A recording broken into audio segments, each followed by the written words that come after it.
La aventura de la santidad comienza con un sí a Dios. San Juan Pablo II. Estás escuchando Buscando al Maestro, tu podcast en donde descubrirás datos curiosos, anécdotas interesantes y mucho más de nuestra fe católica. ¡Comenzamos!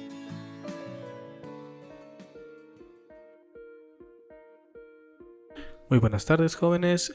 Bienvenidos a su podcast de confianza, Buscando al Maestro. Esta tarde vamos a hablarles acerca de la Virgen María, la Madre de Jesús y de todos nosotros.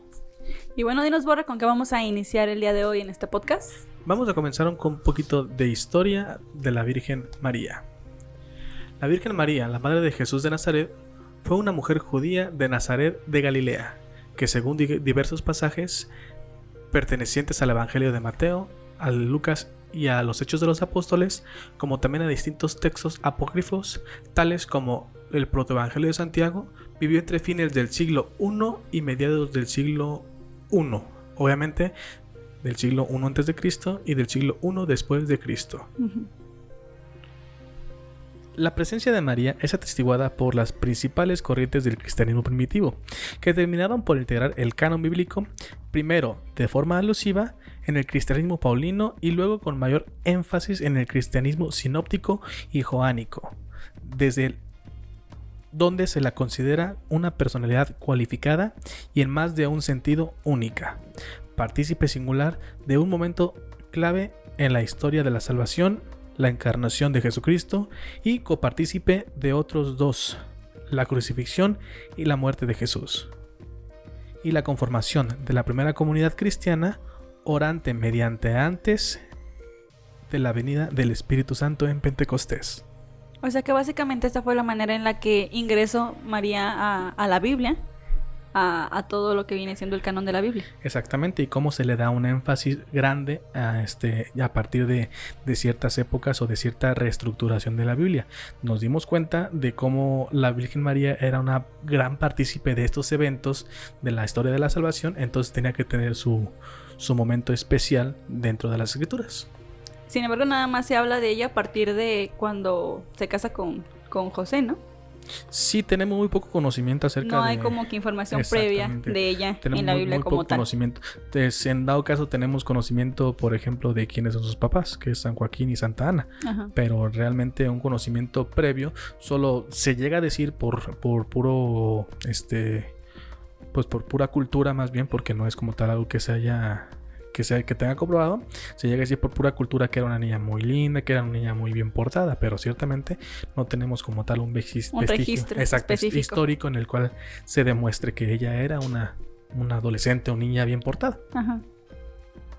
En el Evangelio de Mateo y el Evangelio de Lucas se presenta a María como una joven virgen, cuando en la Anunciación supo que estaba encinta por obra del Espíritu Santo, sin concurso de varón. Por eso a menudo se le llama la Virgen María o simplemente la Virgen, en las iglesias católica, ortodoxa, copta y en la comunión anglicana y en otras denominaciones cristianas. En las iglesias católicas y ortodoxa se le atribuyen facultades de intercesión ante Jesucristo, siguiendo a San Ireneo de León y lo narrado en el Evangelio de Juan sobre su intervención en las bodas de Caná.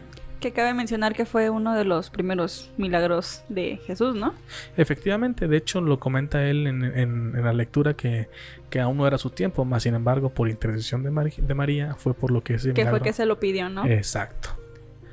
En las iglesias antes citadas, la devoción a ella se manifiesta a través de expresiones diversas, que van desde declaraciones dogmáticas y doctrinales marianas hasta oraciones a ella dedicadas y títulos con los que se identifica, tales como Madre de Dios o su correspondiente término en griego Theotokos, este último adjudicado a ella tempranamente en el concilio efesio de 431 y muy utilizado en la iglesia ortodoxa. También se le llama Bienaventurada Virgen María, en línea con el texto evangélico. Los católicos adoramos únicamente a Dios. Bueno, aquí hay una pequeña, pues, ahora sí que aclaración en un tema que se suscita mucho a duda, ¿no? Que si se adora a la Virgen María o por la profunda devoción que a veces hay. Y que se ¿Sí? llega a malinterpretar también, ¿no? Al final de cuentas, por eso dicen que somos... ¿Cómo los llaman? Ay, se me olvidó la palabra. ¿Idólatra? Esa merita. Sí, sí. Y bueno, adoramos únicamente a Dios.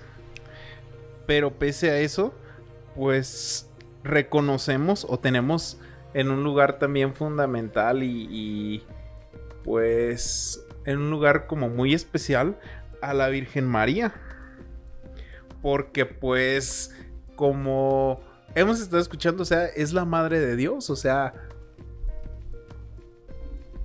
pues simplemente, o sea, no es Dios, por lo tanto no se adora, es un ser humano.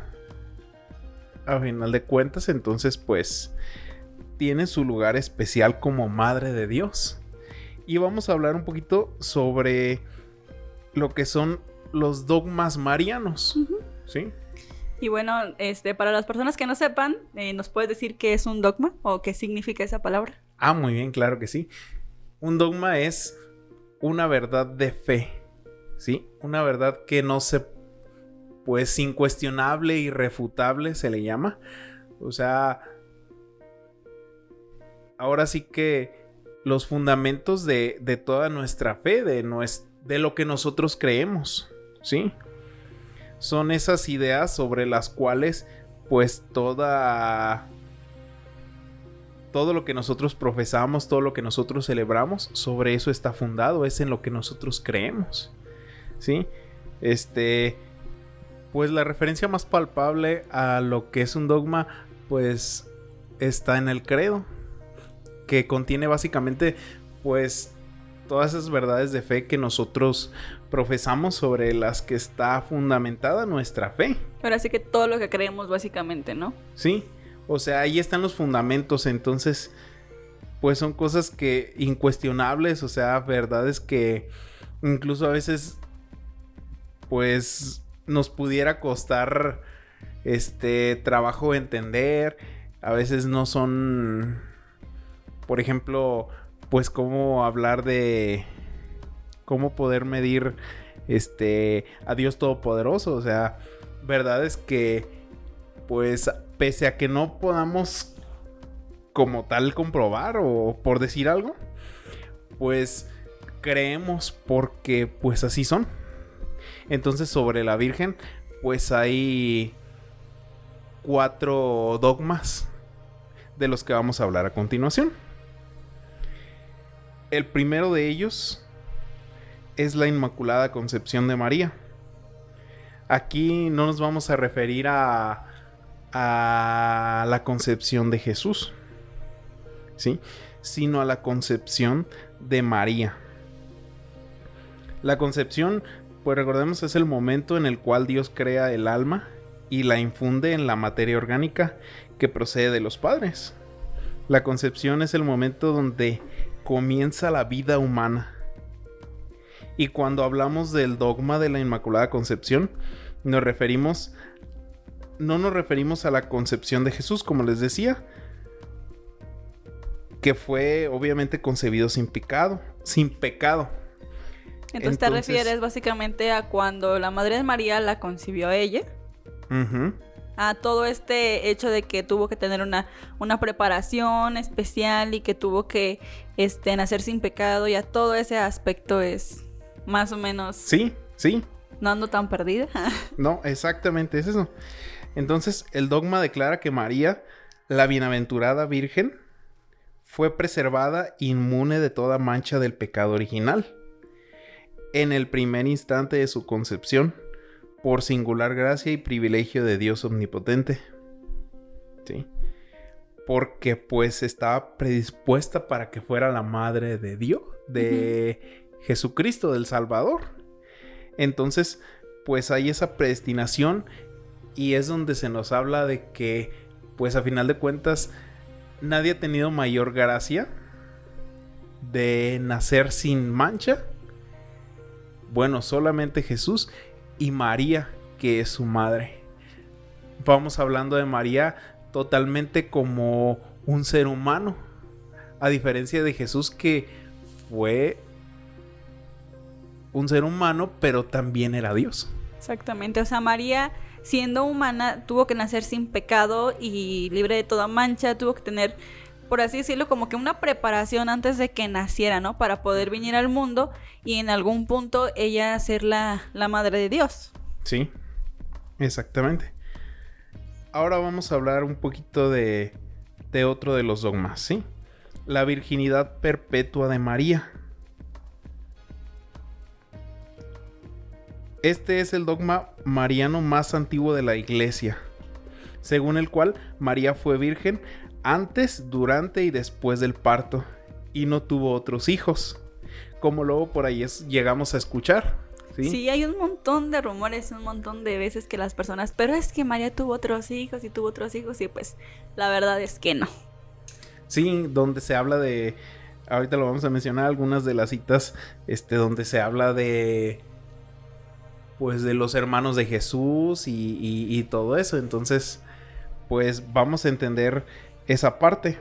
¿Sí? Creo que realmente en eso que comentas de los hermanos de Jesús se refiere más como en cuanto a lo espiritual, ¿no? No tanto como de que sean hermanos de sangre o de que María sea su madre biológica, sino que al ser hijos de Dios y el ser hijo de Dios éramos sus hermanos, ¿no? Sí, sí. Creo que básicamente era a lo que se refería. Sí, precisamente. En el Concilio de Constantinopla, en el 553, se le otorga a María el título de Virgen Perpetua. La escritura menciona a unos hermanos y hermanas de Jesús, como te decía. La Iglesia siempre ha entendido estos pasajes como no referidos a hijos de la Virgen María. En efecto, por ejemplo, Santiago y José, hermanos de Jesús, en Mateo 13:55, son los hijos de una María discípula de Jesús, que se designa de manera significativa como la otra María. ¿Sí? Por ejemplo, también en Mateo 28:1 es donde se hace esta referencia.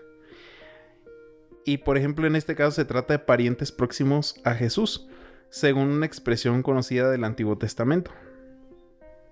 También tiene que ver a lo mejor que no entienden que es otra María, ¿no? Y por eso suelen sacar de contexto las escrituras y manipular como que esta información a conveniencia, tristemente. Pero solo para, pues, volver a hacer énfasis de que María, madre de Dios, no había tenido y no tuvo otros hijos además de Jesús. Sí, y precisamente pues es esa parte, o sea, lo que creemos nosotros a final de cuentas,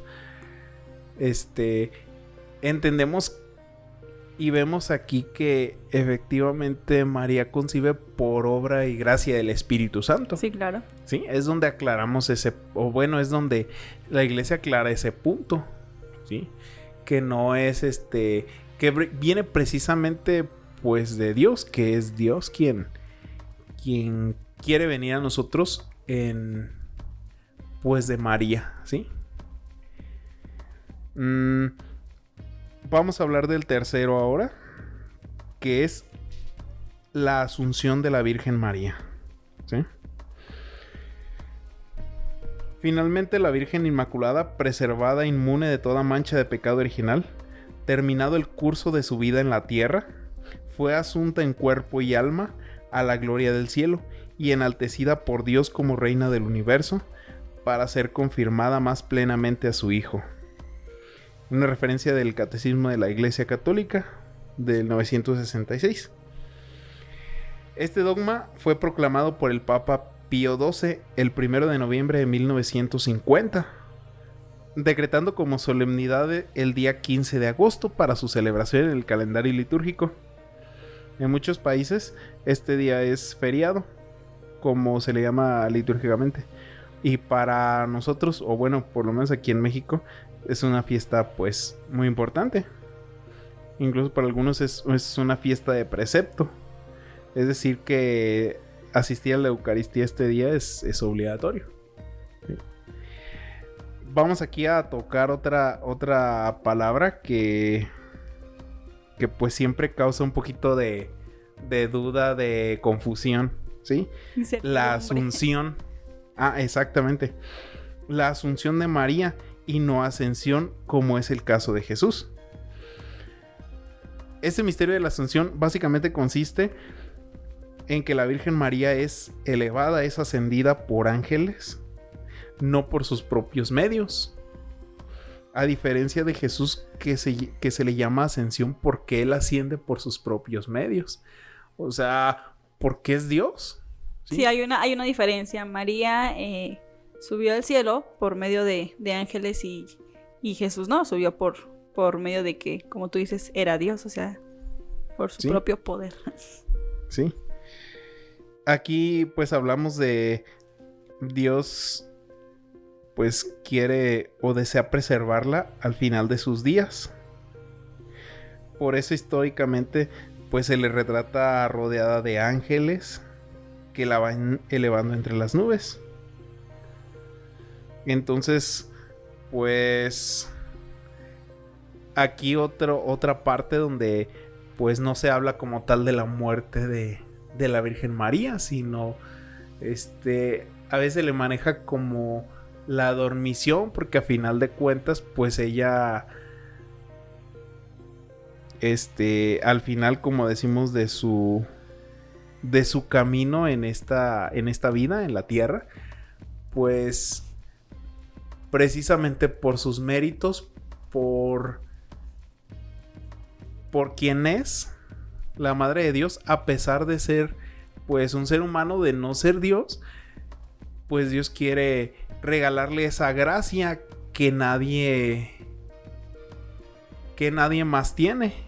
Por ahí bueno, también se menciona algún otro personaje en la Biblia que pues tiene algo así parecido.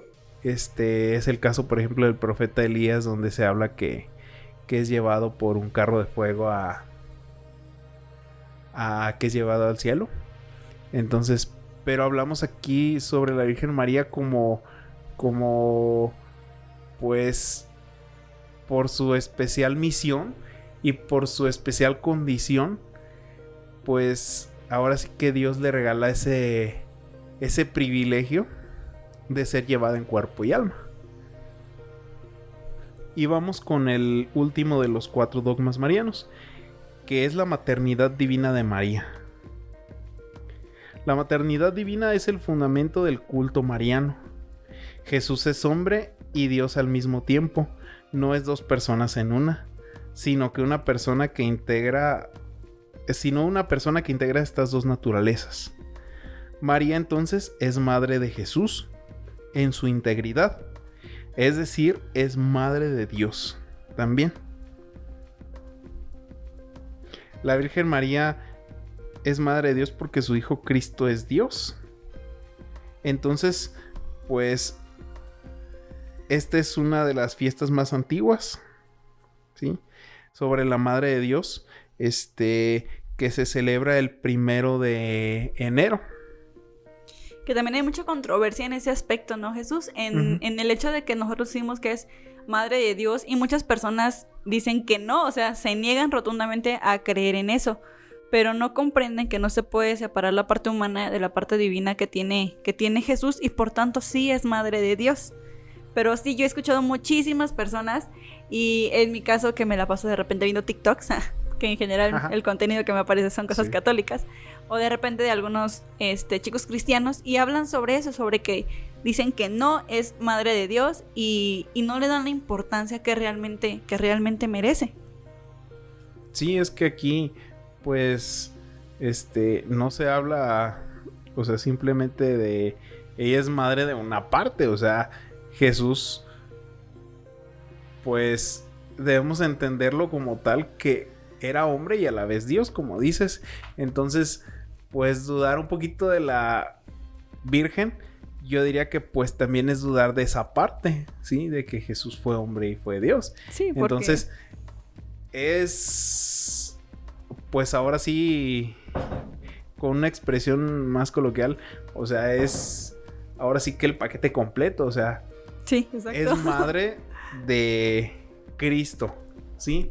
entendido como hombre y como Dios. Sí, pues no es como que puedas decir, de la mitad para acá era Dios, de la mitad para acá era humano. No había cómo cuantificar o cómo dividir de una manera, pues correcta, ahora sí que la parte humana y la parte divina, porque no se podía. No es algo que se pueda dividir. Sí, y pues simplemente, o sea, a partir de esto es por lo que nosotros como católicos tenemos especial predilección o un lugar muy especial para la Virgen. ¿Sí? Sí, exactamente. Y por eso, pues básicamente por eso la reconocemos. ¿Sí?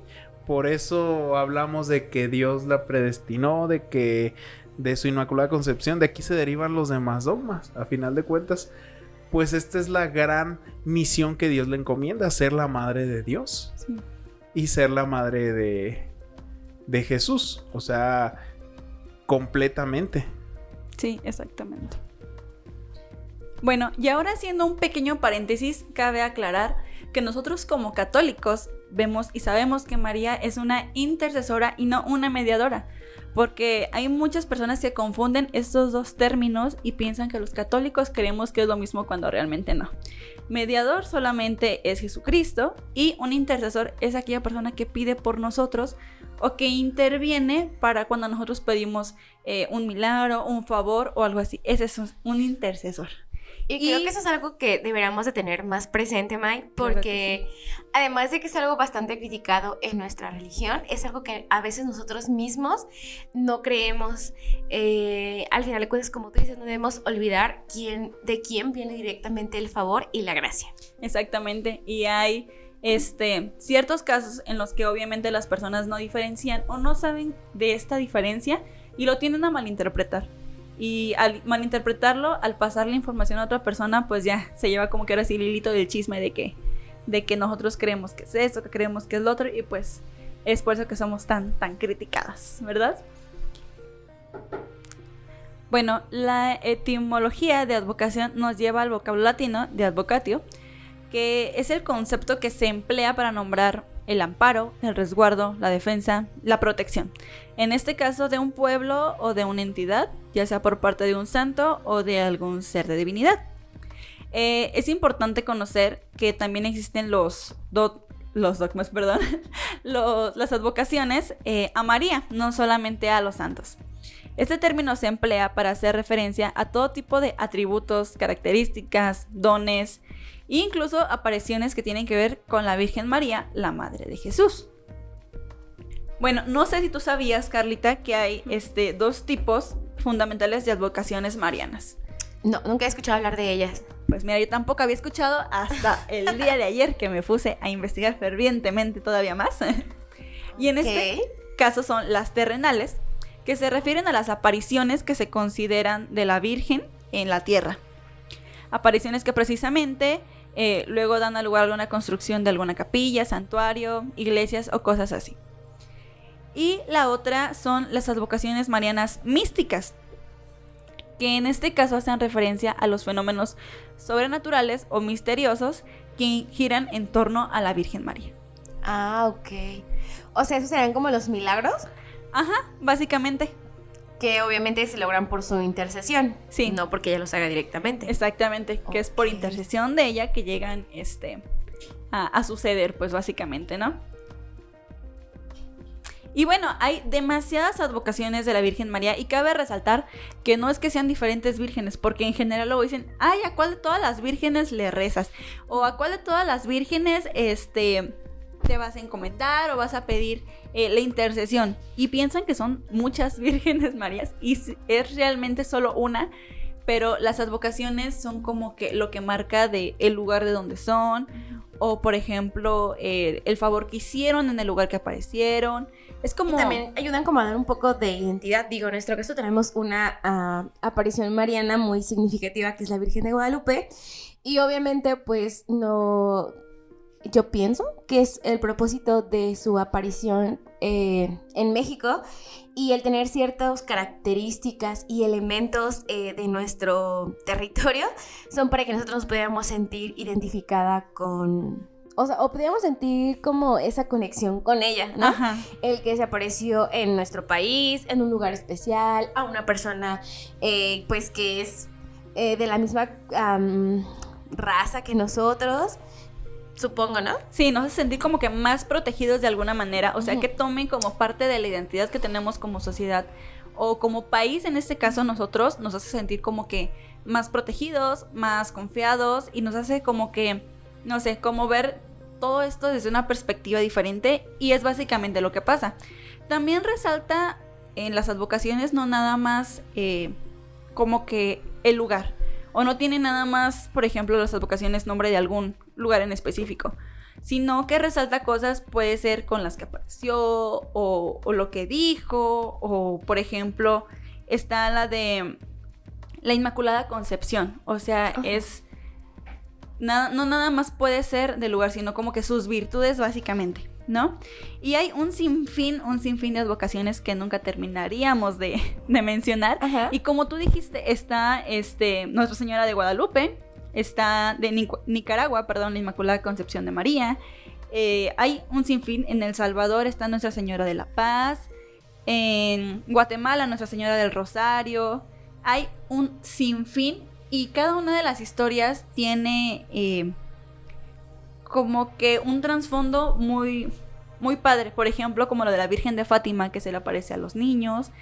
Entonces, las advocaciones básicamente nos sirven, como tú dijiste, también para darnos como cierto grado de identidad. Pero cabe mencionar que no es que sean diferentes vírgenes, sino es una misma que recibe el nombre dependiendo de dónde fue su aparición, básicamente. Y eso es muy interesante, o sea, que lo tengamos presente porque a veces por la misma, pues, poca información que tenemos sobre nuestra religión y lo que creemos y cómo lo profesamos, cuando alguien llega de externo y nos cuestiona, en lugar de tener algún argumento sólido o verdadero sobre el cual defender una postura, terminamos diciendo un montón de cosas que ni tienen sentido ni nada porque nosotros mismos no lo sabemos.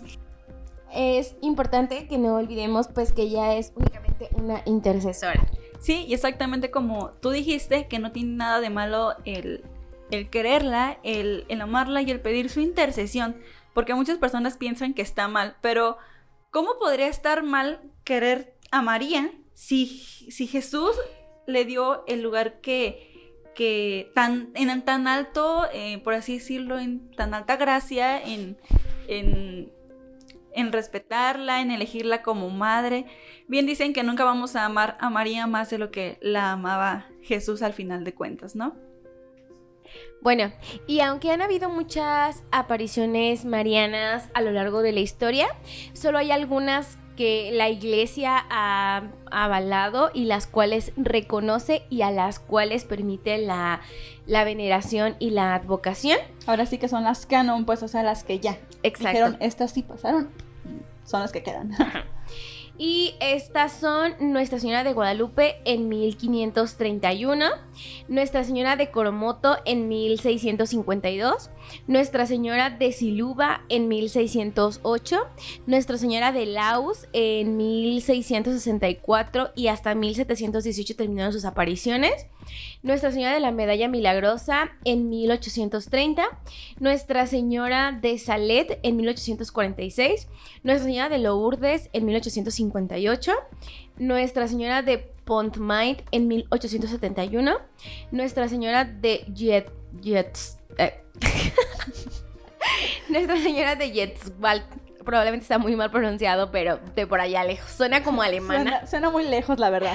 Que fue en 1877, Nuestra Señora de Kaknok en 1879. También suena Dios, bien lejos. También aquí aparecen palabras que no puedo pronunciar.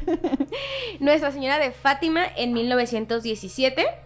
Nuestra Señora de Beauring en 1932 y terminaron sus apariciones en 1933. Y Nuestra Señora de Vanadeux en 1933.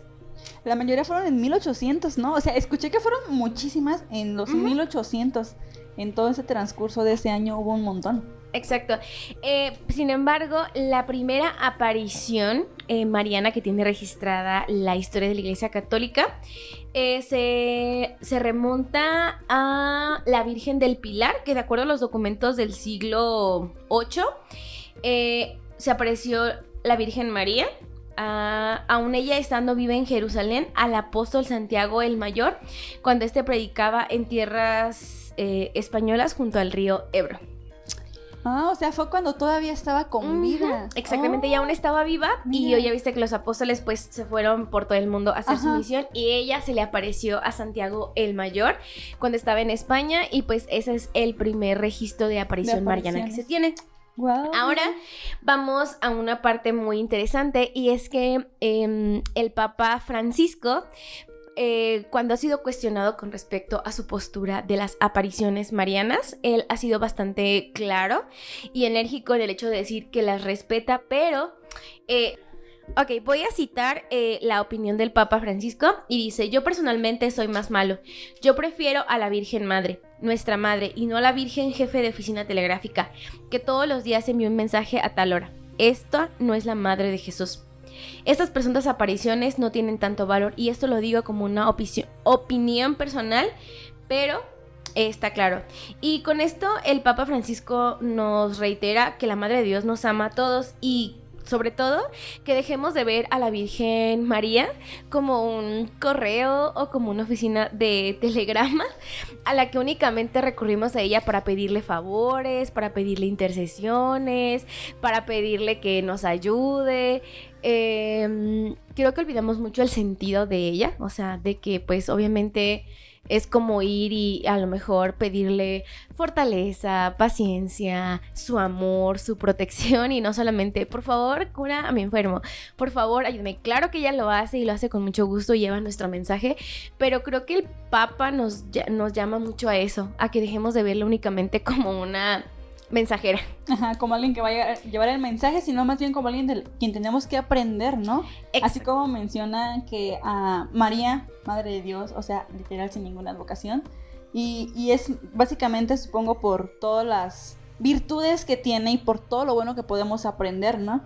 Porque al final de cuentas, si pensamos, no sé, en la Virgen de Fátima, pensamos en ciertos aspectos específicos de ella, o en los milagros que se realizaron a través de su intercesión. Entonces es como que recordar nada más ciertas cosas y no todo lo que en realidad es la Virgen, ¿no?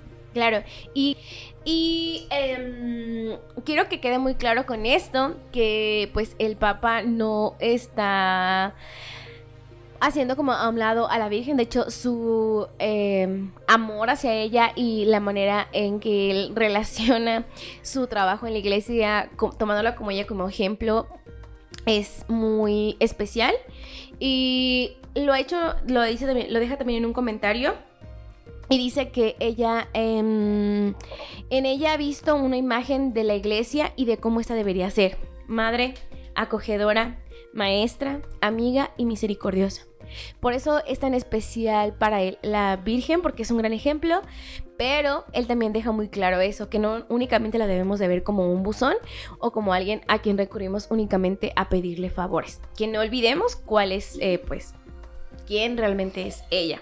Su verdadera esencia, básicamente, ¿no? Claro, y hay algo también que me llamó bastante la atención, y es que de acuerdo con las apariciones que ha tenido, las apariciones marianas a lo largo de la Iglesia Católica, la Virgen María ha venido al mundo no para decirnos palabras bonitas o cosas que quisiéramos escuchar, sino que en sus visitas ha dicho palabras que nos hacen estremecernos, que nos hacen darnos cuenta de que estamos en el error, de que debemos como hombres y como sociedad encauzar nuestro sendero hacia el buen camino y encontrar una posibilidad de llegar al cielo.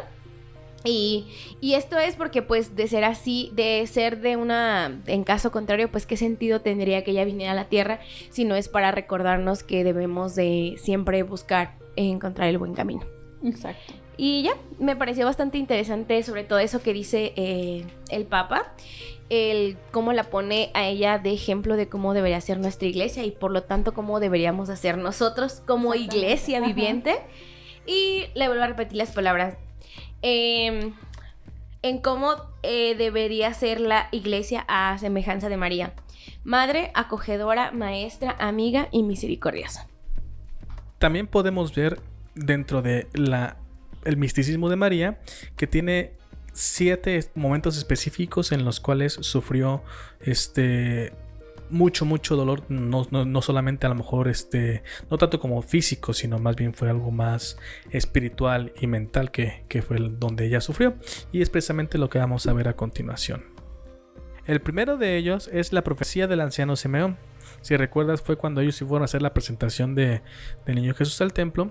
El anciano Simeón se encuentra ya con ellos pues en la entrada pues del templo, ¿verdad? De hecho era el último de los deseos del anciano Simeón. Ah, sí, el que habla de que ya puede incluso irse en paz porque sus ojos han visto al Salvador. Oh, ya. Sí. Ya que ya ha visto a su Salvador, entonces ya podía como tal morir en paz él.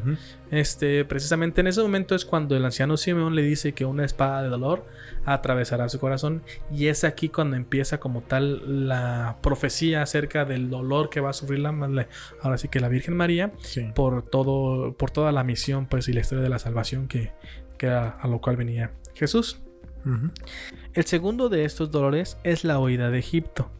Precisamente es en el momento en el cual el rey Herodes estaba temeroso acerca de la profecía de Isaías. Si recuerdas, en la que decía que se iba a levantar un rey entre ellos, y él tenía miedo de que se le destronara precisamente de su reinado.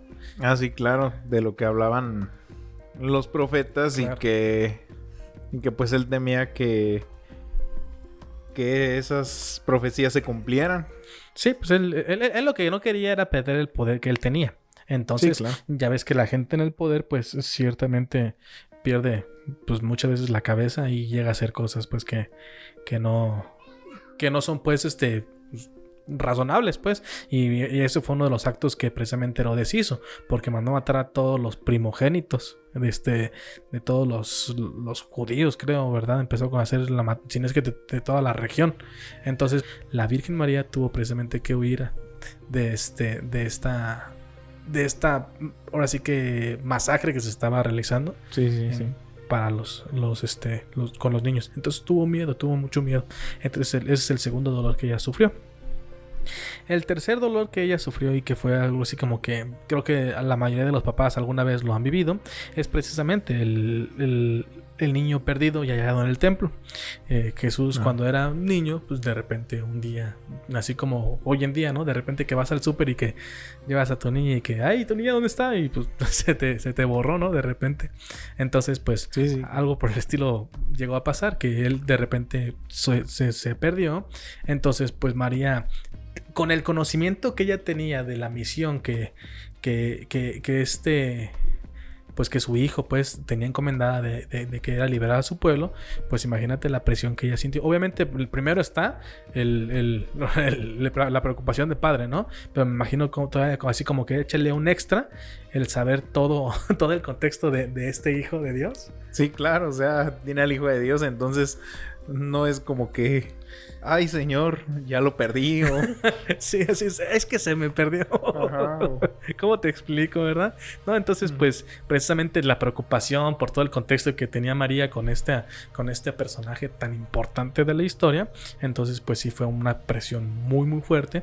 Bendito Dios, pues lo encontraron a salvo. Inclusive lo encontraron en el templo, predicando con los sumos sacerdotes. Y que lo que decían ellos es que tiene la sabiduría tan desarrollada que es pues fascinante para nosotros. Pero pues si el intervalo entre encontrarlo predicando en el templo y de encontrarlo, pues sí fue de los dolores que ella sufrió un poquito más fuertes, ¿verdad? Ok. El siguiente dolor que María sufrió, y creo que es el más complicado que ella tuvo, porque a partir de esto ya se viene pues lo pesadito, ¿verdad? Lo heavy. El siguiente dolor que ella sufrió precisamente fue el encontrarse a Jesús ya cargando la cruz. Ya después, cuando él crece, tiene sus 3 años en los cuales pues es su misión de la salvación, pues resulta pues que todos conocemos la historia en la cual se le enjuicia, se le castiga y se le va se le sentencia a muerte. Entonces, Sí, sí. cuando María ve a Jesús precisamente cargando la cruz, debe haber sido digo, vamos a ponerlo un poquito en contexto hoy en día, como si tú vieras a tu hijo en una cámara de gases, porque prácticamente eso era una sentencia de muerte. Y no solamente una sentencia de muerte así como una cámara de gases, era la sentencia de muerte más cruel que te puedas imaginar. Eran violadores, eran asesinos, eran de lo peor, de lo peorcito de las personas, eran las que morían en la cruz. Entonces, pues verlo a su hijo amado, a su hijo querido, que ella sabía que ella solamente vio, que él solamente vio por la humanidad y por todo su pueblo, verlo de esa manera debió haberle partido el corazón. ¿Okay? Sí, claro, o sea, como popularmente se dice, pues los hijos, o bueno, dentro de la naturaleza, los hijos deberían enterrar a sus padres. Sí. Y pues es como ahorita muchas veces llega a pasar que incluso pues no es como lo dicen natural que un padre vea morir a su hijo o una madre vea morir a su hijo. Y sí, pues lo natural es que uno como hijo entierre a los papás. Cuando pasa lo contrario, pues precisamente es algo pues muy doloroso, ¿verdad? Y ahorita precisamente vamos a eso, porque el siguiente de esos dolores es ya cuando María está al pie de la cruz, ya con Jesús crucificado. Y obviamente, a lo mejor cuando iba cargando su cruz todavía tenía sus ropajes, ¿verdad? Entonces, cuando ya está en la cruz, ya lo desgarraron de sus ropas. Entonces ya tiene al descubierto todas las heridas de la flagelación que sufrió. Imagínate, simplemente, si a uno como ser humano de repente es impresionante ver heridas que están pues medio feas. Uno de repente ve algún video en el cual se cae un cuate y se rompe el brazo y te quedas, ay, no puede ser. ¿Me explico? Imagínate el dolor tan grande que debió haber sentido ella al ver a su hijo con las manos, los pies atravesados por clavos, toda la carne separada, el costillar. No, eso fue, o sea, debió haber sido algo súper, súper, súper choqueante, súper doloroso, algo que la verdad, María, mis respetos, porque tuvo que haber tenido una fortaleza mental, pero no, hombre, una cosa exageradísima. sí, porque incluso, o sea, ahora sí que la misma Biblia lo describe como que pues ya no tenía rasgos de hombre, o sea, tan cruel Sí. tuvo que ser eso que pues ya había perdido, pues, o bueno, había sido tan golpeado, tan lastimado que pues dice ya no tenía aspecto de hombre, o sea, Sí, ¿no? pues Ok, más o menos, audiencia, para que tengan un poquito el contexto. ¿Se imaginan? O sea, ¿alguien ha visto la película de Rock alguna vez? ¿Recuerdan cómo estaba Rocky con el ojo todo abierto, todo hinchado, todo esto? Imagínense eso uno multiplicado por unas 10 veces en todo el cuerpo de Jesús, y algo así por el estilo se encontraba. Era irreconocible. Era algo irreconocible. Entonces, yo creo, Jesús, que tú como papá, pues no, o sea, no puedes consentir por lo menos que tu hija se caiga y que se lastime, porque ciertamente sí es como algo que dices, hijo, hermano, o sea, ay, pero mi amor, por favor, fíjate, y te duele pues el hecho de que ella se lastime. Claro, imagínate el tener que ver ella como mamá, tener que verlo de esa manera ha de haber sido pues algo que le partió el corazón, ¿verdad? Perfecto. Ahora entonces seguimos con el siguiente dolor, que precisamente creo que es uno de los más complicados que un ser humano puede llegar a vivir como pues como humano, ¿verdad? Que es precisamente el de cuando María recibe en sus brazos el cuerpo de su difunto hijo. A mí me tocó alguna vez, es una experiencia personal, que mamá tenía una pareja. Entonces, esta pareja tenía a su mamá, ya estaba un poco grande y falleció en el hospital ya de muy avanzada edad. Entonces pues él fue a verlo. Ahora sí que mamá nos platicó que él estaba con ella, él se sentó con ella, se acostó con ella, la empezó a peinar, y realmente es una escena bien desgarradora, que te la platiquen a ti, ¿no? Te la platican y sientes así como que ¡ay, qué horror! Qué feo se ha de sentir eso! Imagínate el hecho de que te entreguen. Si eso siente uno con sus papás, imagínate cómo sienten ellos con sus hijos, ¿no? Cuando te los entregan. Imagínate en ese momento a María recibiendo a su hijo ya fallecido, a su hijo que fue sentenciado por nada, a su hijo que fue sentenciado más bien por venir a predicar el amor. Eso debió haber sido de veras el momento en el cual su corazón se terminó de partir. Y por último, ahora sí que no por hacer menos, pero por último terminamos estos dolores de María con la sepultura de Jesús y la soledad de María. Creo que a todos nos ha pasado alguna vez que hemos tenido que sepultar a un miembro de nuestra familia, y es bien triste, bien feo el hecho de, pues, en el momento en el cual están sepultando, pues, a esa persona. No sé si sea porque revives todo de nuevo, porque vuelves a vivir o extrañas, pues, su presencia. Creo que es lo más común, ¿verdad? Que extrañas la presencia de esa persona. Pero ese momento me imagino que María debió vivirlo, pues, de una manera muy especial, no solamente porque, pues, primero que nada era su hijo amado, ¿verdad? Era su hijo amado. Segundo, pues San José ya no estaba tampoco con ella. Entonces, creo que a todos nos ha pasado ese momento en el cual tú tuviste alguna pérdida, ya sea familiar, ya sea alguna pérdida de algún amor, alguna pérdida de algo. Y hay momentos en los cuales cuando tú estás más solo, que es cuando más te pega, ¿verdad? Ese como... Sí. ¡Oh! Es que ¿por qué? Y te pones a pensar y llega un momento en el cual dices que ¿por qué estoy pasando por esto? Imagínense eso en el grado de perder a un hijo, ¿ok? Llega un momento en el cual me imagino que ella llegó a haber momentos en los cuales se sentía sola porque, pues, exactamente no tenía nadie que estuviera tan cerca como con ella. Obviamente dejó a San Juan encargado, pues, de su mamá, pero pues ciertamente sabemos que por más que uno diga es que yo voy a estar encargado de ti, pues no es lo mismo, ¿verdad? Sí, es donde, o sea, pues sí, físicamente ya no está ahí. Y creo que más que nada donde, como sucede comúnmente, creo, cuando, como tú dices, cuando perdemos a algún ser amado, pues cuando caes en la realidad, o sea, ya no está, vuelves a tu realidad y una realidad donde ya no está, donde pues tienes que ahora aprender a sobrevivir o a vivir. Y a sobrellevarlo, claro que sí. De hecho, es lo que muchas veces al principio pasa. Cuando al principio llegas a perder a una persona, no sientes como tal la pérdida tan rápido. No estás tan acostumbrado, nuestro cerebro no está tan acostumbrado como para recibir la pérdida tan rápido. Es conforme va pasando el tiempo que te vas dando cuenta, vas cayendo, como tú dices, en la realidad de, es que sabes que ya no está, ya no se encuentra a mi lado, ya no lo voy a poder tener, ya no lo voy a poder abrazar, no lo voy a poder acariciar. Entonces, imagínense, o sea, esto...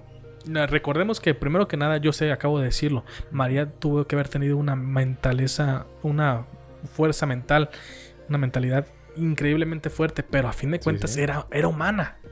Era una humana, no era divina, no era humana. Entonces, ese dolor debió haber sido ahora sí que algo tan impresionantemente fuerte y más sin embargo ella supo sobrellevarlo y supo salir adelante. Entonces, creo que es una de las cosas por las cuales debemos realmente admirarla, porque ella supo, claro, aparte de soportar, aparte de aguantar ese dolor tan fuerte, supo hacerlo con toda la obediencia del mundo. Jamás renegó de la misión de su hijo. Ella sabía a qué venía su hijo y jamás renegó de esa misión. Entonces es ahí cuando tenemos que aprender de ese ejemplo. Por más que a nosotros nos vaya de veras del nabo, tenemos que aprender a que la fortaleza tiene que venir de Jesús. La fortaleza tiene que venir de María. La fortaleza tiene que ser nuestros ejemplos a vivir. Y bueno, como hemos escuchado hasta el momento, pues todo acto de amor de nosotros hacia María, pues siempre va a ser bien recibido y es algo necesario. Incluso, pues es algo que nos distingue como católicos.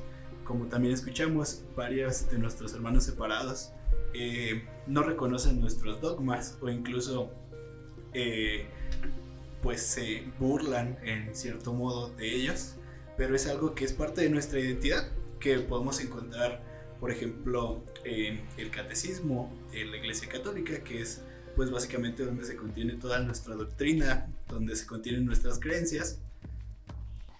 Y pues por ejemplo, podemos encontrar que realmente María, como hemos escuchado hasta el momento, básicamente cualquier acto de veneración hacia María, cualquier acto de amor hacia ella, es algo que nos distingue como católicos y que nos debe distinguir, pues como también ya escuchamos, algunos de nuestros hermanos separados o incluso sectarios pues no reconocen nuestros dogmas, incluso son puntos que ellos toman para decir, bueno, ustedes están mal, y pues básicamente no es así, es parte de nuestra doctrina, es parte de lo que como católicos creemos y de lo que como católicos siempre debemos expresar.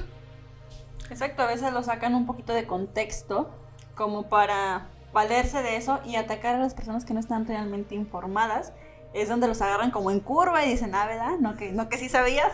Sí, exactamente. Muchas veces eso nos pasa. El estar no completamente informados, el a veces creer en lo que me platicaron, lo que yo me acuerdo y los vamos revolviendo, pues puede hacer que todo ese tipo de personas que pues lo hacen simplemente por el hecho de desequilibrarte, de tal vez menospreciar tus creencias, pues vayan ahora sí que ganando un poco de terreno, por así decirlo.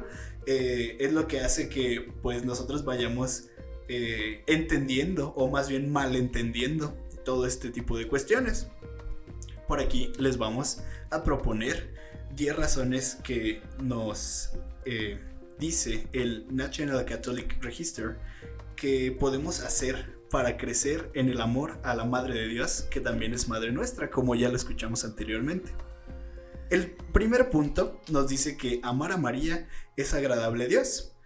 Naturalmente, como sabemos, el amor a Dios es incomparable. Es algo que solo puede ser hacia Él. Esa adoración que tenemos a Dios no debe ser hacia nadie más. A María, como ya escuchamos también anteriormente, la veneramos. Nadie ha amado y ha honrado más a María que Dios. Es decir, Dios ha amado de forma pues muy peculiar a María, porque Dios Padre la eligió para ser la madre de su Hijo único. Ella se convirtió en la esposa del Espíritu Santo y en la madre del Hijo unigénito de Dios. Por eso, amar a María, pues podemos ver que es también un reflejo de nuestro Padre. Así como Él la amó, debemos amarla a nosotros. Exactamente, y no tomar ese tipo de comentarios que dicen que no está bien amar a María o que no está bien tomarle importancia, o dicen que ella nada más fue una persona normal que fue utilizada, porque yo llegué a ver ciertos comentarios por ahí en las redes que decían, ¿saben qué? Ella es solamente un instrumento, un vasito que como lo nombraban como una vasija que podía utilizar Dios en su momento y que luego desechó, diciendo que le restaba como que importancia, como que después de que tuvo a Jesús ya no importaba, era un ser humano completamente normal, y ciertamente no lo era. Sí, exactamente, como podemos verlo incluso en el Nuevo Testamento. Después de que dio a luz a Jesús, fue un personaje bastante importante en su vida, en la vida de inicio del catolicismo.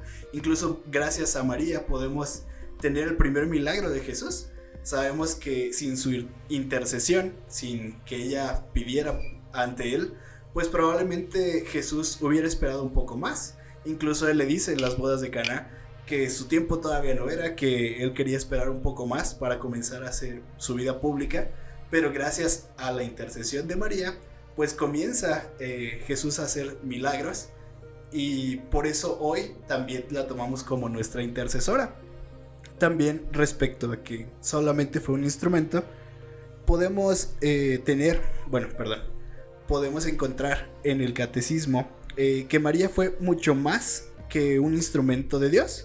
También mediante su libertad, pues ella expresó siempre ese deseo de no solamente servir al Padre, sino que de llegar más allá, de seguir expresando ese amor, desde que ella dijo, hágase en mí según tu palabra. Tenemos que la salvación de la humanidad comienza por medio de Jesucristo, que comienza también por la solicitud de Dios, con el consentimiento libre de una persona, que es María, y con un embarazo antes de que María estuviera casada con José. A través de estos caminos tan poco comunes, María se convirtió para todos nosotros en la puerta de la salvación. Es aquí donde vemos que ella no es simplemente un instrumento, porque si lo fuera, no hubieran sucedido las cosas así. Como vimos, pues, bueno, como acabamos de escuchar, realmente todo fue como muy inesperado, todo fue como algo que a lo que la gente naturalmente pues no estaba acostumbrada, pero que fue el inicio de nuestra salvación gracias a ese sí que María nos dio. Exactamente. En el segundo punto que nos proponen es que María es un ejemplo de humildad. Podemos leer: como la más humilde sierva del Señor, que está llena de gracia, María era el instrumento perfecto de Dios, porque ella no era otra cosa que su instrumento, dijo Thomas Merton. Pero como podemos escuchar, además de este instrumento de salvación, ella finalmente se convierte en una verdadera madre, con todas sus características, con todos sus atributos, y que fue tan humilde para pues no ponerse en un plano superior o no sentirse más por esa elección del Señor, sino al contrario, aceptar todo lo pues malo que esto desencadenaría. El tercer punto nos dice que es una manera de imitar a Jesús. Por ahí pues podemos saber que Jesús sigue al pie de la letra el cuarto mandamiento y honra a su madre. Por lo tanto, nosotros como hijos de Dios que somos, tenemos que hacer lo mismo, honrar a nuestros padres terrenales y a nuestra madre del cielo. Como cuarto punto tenemos que es una forma de imitar a los santos. Por ahí pues nosotros que hemos hecho varias investigaciones de diferentes santos y que a lo mejor estamos un poco rodeados de este tema, sabemos que es muy raro cuando encontramos un santo que no era devoto de María, que no pedía su intercesión, que no rezaba el rosario fervientemente, y que incluso en las imágenes que pasaron a ser pues la imagen de referencia de ese santo, la gran mayoría trae un rosario colgando en la mano, o simplemente se convirtió en uno de sus momentos de oración que podemos reconocer a la posteridad. De hecho, la mayoría de los santos que hemos investigado, si no es que todos, hablan precisamente en algún punto de María, incluso los niños. O sea, incluso los niños santos que hemos investigado hablan de María y de cómo fue un ejemplo para ellos y era su intercesora. Sí, exactamente. Siempre nos hablan de que este camino hacia la santidad, pues naturalmente se tiene que dar con esa intercesión de la mano de María, con esa íntima relación en oración a nuestra madre. El quinto punto que tenemos es que María es la intercesora por excelencia. Recordamos que Jesús hizo su primer milagro público gracias a que ella intercedió. Como ya escuchamos anteriormente, Cristo dijo que todavía no era su hora, pero su madre le pidió ayuda. La Biblia es muy clara en este sentido. María influye en el Hijo. Es por lo que ahora, pues muchas veces le pedimos a ella para que interceda ante Jesús por nosotros. Como punto número 6, tenemos que es bíblico incluir a María. Sabemos que nuestra Santísima Madre fue parte de la encarnación, nacimiento, el primer milagro, la pasión y muerte de Jesús, y que cuando el Espíritu Santo llegó en Pentecostés, ella lo recibió junto con los apóstoles. Se cree que estuvo presente durante la ascensión de nuestro Señor Jesús, y que pues por todo esto no podemos separar a María como un personaje incidental más. Realmente vemos que está desde el inicio hasta el fin, y que incluso ante el retorno de Jesús y ante la venida del Espíritu Santo, ella sigue firme, ella sigue esperando a su Hijo, e incluso ella sigue dándole ese amor. Ella sigue dándole ese amor, y que gracias a ese amor Jesús vuelve por ella. Jesús hace esta asunción de María, o bueno, al menos es lo que creemos en nuestros dogmas, y la lleva al cielo. Como séptimo punto, sabemos que es algo histórico. Durante los tiempos del Antiguo Testamento era la reina, la madre del rey en aquellos días, a quien la gente acudía con sus peticiones. La mejor oportunidad de obtener una buena respuesta del rey era la petición de su madre, así como se hizo durante el tiempo del rey David, y Jesús desciende de la casa de David. Podemos ver que esto es una tendencia histórica, en que siempre cómo influye una madre en su hijo aunque sea el rey, es la mejor manera de llegar, por así decirlo. Realmente siempre uno va a hacer todo por su madre, también por nuestros padres, pero realmente nuestra madre siempre tiene como ese pequeño aspecto que nos haría cambiar de idea, que nos podría inclinar de un lado hacia otro, y por eso se vuelve nuestra intercesora. Como octavo punto tenemos que Dios continúa dándonos a su madre.